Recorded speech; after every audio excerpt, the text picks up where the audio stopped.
राज्य सामायिक प्रवेश प्रक्रिया कक्षाकडून MHT-CETचा निकाल जाहीर झाल्यानंतर राज्यात 14 जुलैपासून अभियांत्रिकी प्रवेश प्रक्रिया सुरू झाली। राज्यातील 350 अभियांत्रिकी महाविद्यालयांमध्ये एकूण 1,45,000 विद्यार्थ्यांसाठीची प्रवेश क्षमता आहे। अभियांत्रिकी क्षेत्रातील नवे प्रवाह, नवे विषय यांना विद्यार्थ्यांचा प्रतिसाद मिळताना दिसतोय। सायबर सुरक्षा, IoT, कृत्रिम बुद्धिमत्ता यासारख्या अभ्यासक्रमांकडे विद्यार्थ्यांचा कल अधिक आहे। कोल्हापूरमध्ये गेल्या वर्षीपासून शासकीय अभियांत्रिकी महाविद्यालय सुरू झाले। या ठिकाणी 300 विद्यार्थ्यांची प्रवेश क्षमता आहे।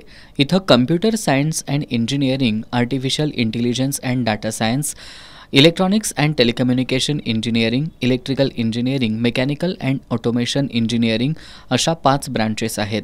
यातील computer science and engineering, artificial intelligence and data science अशा ॲडव्हान्स अभ्यासक्रमांना प्रवेश घेण्याकडे विद्यार्थ्यांचा कल जास्त आहे।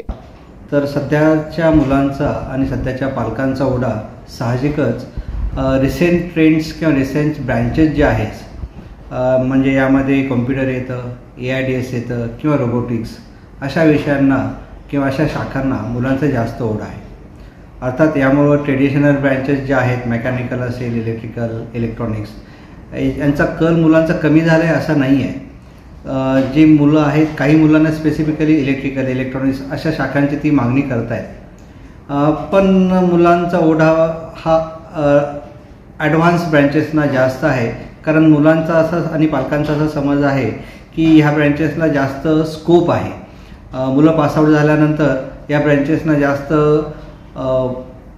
जॉब पोटेन्शियल ह्या ब्रँचेसला जास्त आहे। त्यामुळे मुलांचा आणि पालकांचा ओढा ह्या रिसर्च ब्रँचेसकडे जास्त आहे, हे मात्र खरं आहे।